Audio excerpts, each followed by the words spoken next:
नमस्कार। अब आप खालिद रशीद से प्रादेशिक समाचार सुनिए। पहले मुख्य समाचार। लोकसभा में एक राष्ट्र एक चुनाव से संबंधित 129वां संविधान संशोधन विधेयक पेश। केंद्रीय कृषि और किसान कल्याण मंत्री शिवराज सिंह चौहान ने कहा, सरकार ने किसानों की आय बढ़ाने के लिए 6 सूत्री कार्यनीति तैयार की है। श्रीलंका के राष्ट्रपति अनुरा कुमारा दिसानायके ने बोधगया के महाबोधि मंदिर में की पूजा अर्चना, पवित्र बोधि वृक्ष का दर्शन भी किया। और पूर्व हवा के प्रभाव से लोगों को ठंड से मिली राहत। मौसम विभाग का पूर्वानुमान, 2 दिनों बाद फिर होगी ठंड में बढ़ोतरी। अब समाचार विस्तार से। एक राष्ट्र एक चुनाव से संबंधित 129वां संविधान संशोधन विधेयक 2024 आज लोकसभा में पेश कर दिया गया। केंद्रीय विधि मंत्री अर्जुन राम मेघवाल ने संशोधन विधेयक प्रस्तुत करते हुए कहा कि इससे देश की लोकतांत्रिक व्यवस्था मजबूत होगी। श्री मेघवाल ने कहा कि विधेयक में चुनाव प्रक्रिया को सरल, समय अनुकूल और कम खर्चीला बनाने का प्रयास किया गया है। इधर कांग्रेस, टीएमसी, समाजवादी पार्टी समेत विपक्षी दलों ने विधेयक पेश करने का विरोध किया है। विपक्ष ने इसे संविधान के बुनियादी ढांचे पर एक प्रहार बताया। विपक्षी दलों ने विधेयक को जांच के लिए संयुक्त संसदीय समिति जेपीसी को भेजने की मांग की है। केंद्रीय मंत्री और जदयू के वरिष्ठ नेता राजीव रंजन सिंह उर्फ ललन सिंह ने कहा है कि एक देश एक चुनाव विधेयक आज की बड़ी आवश्यकता है। उन्होंने कहा कि इससे देश के संसाधन का बचाव होगा।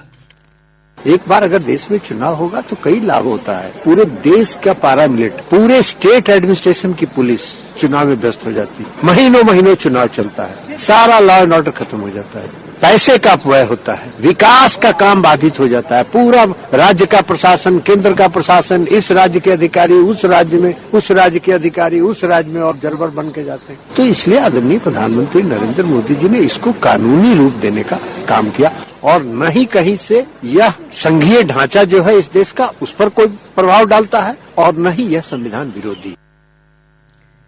इधर कांग्रेस महासचिव जयराम रमेश ने कहा कि उनकी पार्टी एक राष्ट्र एक चुनाव विधेयक के पक्ष में नहीं है। उन्होंने ये भी कहा कि विधेयक संयुक्त संसदीय समिति को भेजा जाना चाहिए।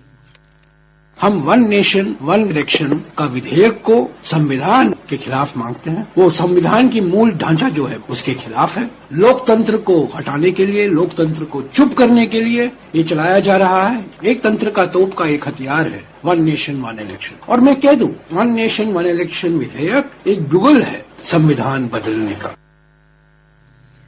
राज्यसभा में भारतीय संविधान की 75 वर्षों की गौरवशाली यात्रा पर विशेष चर्चा आज भी जारी है। सदन के नेता और केंद्रीय मंत्री जगत प्रकाश नड्डा ने आज चर्चा में भाग लेते हुए कहा कि भारतीय लोकाचार के अनुसार लोकतंत्र में स्वतंत्रता, समानता और समावेशिता समाहित है, जो देश के नागरिकों को सम्मानजनक जीवन जीने का अधिकार देते हैं। वहीं केंद्रीय गृह मंत्री अमित शाह ने चर्चा में भाग लेते हुए कहा कि संविधान की मर्यादा को हर हालत में बचाए रखने का प्रयास हमें मिलकर करना है।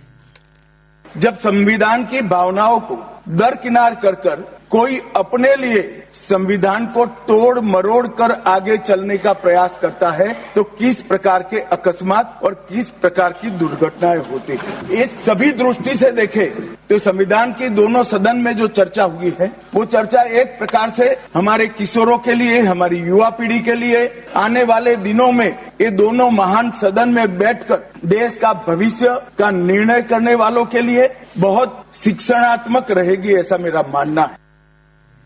गृहमंत्री ने कहा कि भारतीय संविधान के जरिए भारतीय लोकतंत्र सदैव मजबूत हुआ है। उन्होंने कहा कि संविधान प्रदत्त अधिकारों के जरिए नागरिकों ने अलोकतांत्रिक विचारों को समय समय पर जवाब दिया है।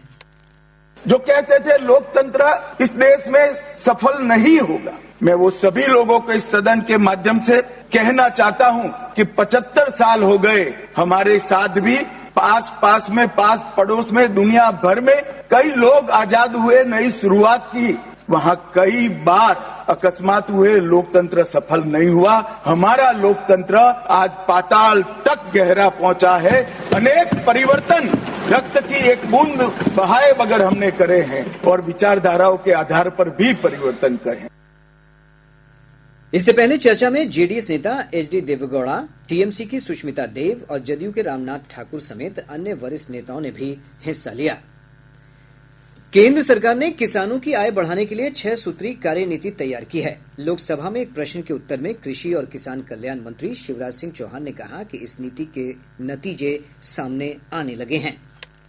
हमने 6 सूत्रीय रणनीति बनाई है। पहला, उत्पादन बढ़ाना। दूसरा, उत्पादन की लागत कम करना। तीसरा, उत्पादन के ठीक दाम देना। अगर प्राकृतिक आपदा आए तो नुकसान की भरपाई करना। पांचवा, कृषि का विविधीकरण। और छठवां, जैविक और प्राकृतिक खेती को प्रोत्साहन। और 2019 में प्रधानमंत्री जी ने एक क्रांतिकारी फैसला किया कि फसलों के दाम जो उत्पादन की लागत है उस पर कम से कम 50% लाभ देकर घोषित किए जाएंगे, और तब से घोषित हो रहे हैं ये लगातार। केंद्र सरकार ने ENWR आधारित प्रतिज्ञा वित्त पोषण के लिए ऋण गारंटी योजना शुरू की है। इस योजना के तहत किसान अब अपनी उपज के माध्यम से ऋण प्राप्त कर सकेंगे। किसानों को भंडारण विकास और विनियमन प्राधिकरण के साथ पंजीकृत गोदामों में अपनी उपज जमा करने के बाद एक इलेक्ट्रॉनिक निगोशिएबल वेयर हाउस रसीद जारी की जाएगी। इस रसीद का उपयोग बैंकों और अन्य ऋण देने वाली संस्थाओं से कम ब्याज दर वाले ऋण प्राप्त करने के लिए डिफॉल्ट के खिलाफ गारंटी के रूप में किया जा सकता है। शेखपुरा पुलिस ने शेखोपुर सराय थाना क्षेत्र के पांची मीरपुर बधार से 8 साइबर ठगों को गिरफ्तार कर लिया। पुलिस अधीक्षक बलराम कुमार चौधरी ने बताया कि केंद्रीय गृह मंत्रालय के तहत सक्रिय भारतीय साइबर अपराध समन्वय केंद्र से प्राप्त सूचना के आधार पर छापेमारी में ये सफलता मिली है। पुलिस अधीक्षक ने बताया कि पकड़े गए अपराधी कथित रूप से कॉल सेंटर चलाकर फाइनेंस कंपनी से ऋण दिलाने के नाम पर लोगों से ठगी करते थे। भारतीय साइबर अपराध समन्वय केंद्र द्वारा कल सुबह में ही जहां पर कॉल सेंटर का संचालन करने की बात हो रही थी, वहां पर पूर्व से ही घेराबंदी करके मीर बिगहा गांव में करीब 15-20 की संख्या में अपराधियों को घेराबंदी करके पकड़ा गया। प्रादेशिक समाचार आप आकाशवाणी पटना से सुन रहे हैं। ताजा समाचारों के लिए आप हमारे एक्स हैंडल AIR_News_ पर जा सकते हैं। श्रीलंका के राष्ट्रपति अनुरा कुमारा दिसानायके ने आज बोधगया के महाबोधि मंदिर में पूजा अर्चना की। श्री दिसानायके ने पवित्र महाबोधि वृक्ष का दर्शन किया। राष्ट्रपति दिसानायके ने बोधि वृक्ष के नीचे बैठकर कुछ समय प्रार्थना भी की।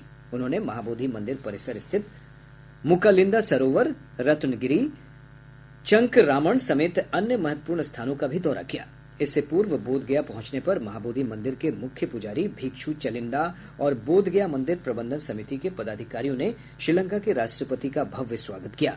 राष्ट्रपति के आगमन को लेकर मंदिर परिसर और आसपास के क्षेत्रों में कड़ी सुरक्षा व्यवस्था की गई थी। प्रवर्तन निदेशालय ने धन शोधन मामले में भारतीय प्रशासनिक सेवा के वरिष्ठ अधिकारी संजीव हंस और उनके निकट सहयोगियों की 23 करोड़ 72 लाख रुपए मूल्य की संपत्ति को अस्थायी रूप से जब्त कर लिया है। प्राप्त जानकारी के अनुसार नागपुर में 3 भूखंड, दिल्ली स्थित 1 फ्लैट और जयपुर स्थित 3 फ्लैट जब्त किए गए हैं। इधर पटना स्थित विशेष अदालत ने ईडी ने संजीव हंस, पूर्व विधायक गुलाब यादव, पुष्पराज, शादाब और 3 कंपनियों के खिलाफ आरोप पत्र दायर किया है। पूर्वा हवा के प्रभाव से राज्य के अधिकतर भागों में तापमान में वृद्धि से लोगों को ठंड से राहत मिली है। मौसम विभाग से प्राप्त जानकारी के अनुसार राज्य के दक्षिणी इलाकों में सर्द हवा का प्रभाव भी कम हुआ है। मौसम विज्ञान केंद्र पटना के वैज्ञानिक ने बताया कि अगले 2 दिनों तक प्रदेश के अधिकांश भागों में रात के तापमान में आंशिक वृद्धि का सिलसिला जारी रहेगा। इसके बाद ठंड में एक बार फिर से बढ़ोतरी होने की संभावना है। अगले 3 दिनों के दौरान राज्य के अधिकांश स्थानों पर हल्की से मध्यम स्तर का कुहासा या कोहरा छा रहने की संभावना है। अगले 2 दिनों के दौरान राज्य के कई हिस्सों में रात्रि के तापमान में 2 से 3 डिग्री सेल्सियस की क्रमिक वृद्धि होने की संभावना है। बेगूसराय जिले के 8 खिलाड़ियों का चयन राष्ट्रीय स्कूल गेम्स ताइक्वांडो प्रतियोगिता के लिए हुआ है। ये सभी खिलाड़ी 20 दिसंबर से मध्य प्रदेश के देवास में होने वाले अंडर 19 बालक बालिका प्रतियोगिता की विभिन्न स्पर्धा में भाग लेंगे। जिला शिक्षा पदाधिकारी राजदेव राम ने आज अपने कार्यालय कक्ष में चयनित खिलाड़ियों का स्वागत किया। राज्यपाल राजेंद्र विश्वनाथ आर्लेकर ने कहा है कि राज्यवासी लेखन कला के धनी हैं। श्री आर्लेकर ने आज पटना में स्वास्थ्य मंत्री मंगल पांडेय की पुस्तक आरोग्य पथ पर बिहार, जन स्वास्थ्य का मंगल काल का विमोचन करते हुए ये बातें कहीं। पुस्तक में बिहार की स्वास्थ्य सेवाओं में हुए सुधार, उपलब्धियों और चुनौतियों को प्रभावशाली ढंग से प्रस्तुत किया गया है। इस अवसर पर भाजपा, जदयू और लोजपा रामविलास के कई वरिष्ठ नेता मौजूद थे। विधान पार्षद शशि यादव के नेतृत्व में भाकपा माले का 5 सदस्यीय दल आज समस्तीपुर के बंगरा स्थित सरसौना पहुंचा। दल ने सरसौना सीमेंट फैक्ट्री में एक मजदूर की मौत के बाद विरोध प्रदर्शन कर रहे लोगों पर लाठीचार्ज के पीड़ितों से मुलाकात की। दल के सदस्यों ने मृतक मजदूर के परिजनों से बातचीत की। माले नेताओं और कार्यकर्ताओं ने ताजपुर में प्रतिरोध मार्च निकाला और इस मामले में दोषियों पर कार्रवाई की मांग की। सीतामढ़ी पुलिस ने जिले के टॉप 10 अपराधियों में शामिल विजय झा को हथियार के साथ गिरफ्तार कर लिया है। पकड़े गए अपराधी पर तिहाड़ जेल में बंद गैंगस्टर विकास झा के गिरोह के लिए काम करता था। खगड़िया पुलिस ने गोगरी थाना क्षेत्र से मोटरसाइकिल चोर गिरोह के 3 सदस्यों को गिरफ्तार कर लिया है। सदर डीएसपी मुकुल रंजन ने बताया कि गिरफ्तार अपराधियों के पास से चोरी की 2 मोटरसाइकिल, 3 मास्टर चाबी समेत कई आपत्तिजनक सामान बरामद किए गए हैं। कैमूर जिले में भभुआ प्रखंड के 14 पंचायत समिति सदस्यों ने प्रखंड प्रमुख के खिलाफ अविश्वास प्रस्ताव का आवेदन दिया है। पश्चिम चंपारण जिले के बगहा 2 प्रखंड की सहकारी प्रोजेक्ट बालिका उच्च विद्यालय की 4 छात्राओं रानी, रेशमा, श्रेया और चुनमुन का चयन राष्ट्रीय बाल विज्ञान शोध प्रतियोगिता के लिए किया गया है। छात्राओं की इस सफलता से पूरे इलाके में खुशी की लहर है। और अब अंत में मुख्य समाचार एक बार फिर। लोकसभा में एक राष्ट्र एक चुनाव से संबंधित 129वां संविधान संशोधन विधेयक पेश। केंद्रीय कृषि और किसान कल्याण मंत्री शिवराज सिंह चौहान ने कहा, सरकार ने किसानों की आय बढ़ाने के लिए 6 सूत्री कार्यनीति तैयार की है। श्रीलंका के राष्ट्रपति अनुरा कुमारा दिसानायके ने बोधगया के महाबोधि मंदिर में पूजा अर्चना की, पवित्र बोधि वृक्ष का दर्शन भी किया। और पूर्वा हवा के प्रभाव से लोगों को ठंड से मिली राहत। मौसम विभाग का पूर्वानुमान 2 दिनों बाद फिर होगी ठंड में बढ़ोतरी। इसके साथ ही आकाशवाणी पटना से प्रसारित प्रादेशिक समाचार का ये अंक समाप्त हुआ। आकाशवाणी पटना से अगला समाचार बुलेटिन प्रातः 8:48 से प्रसारित किया जाएगा।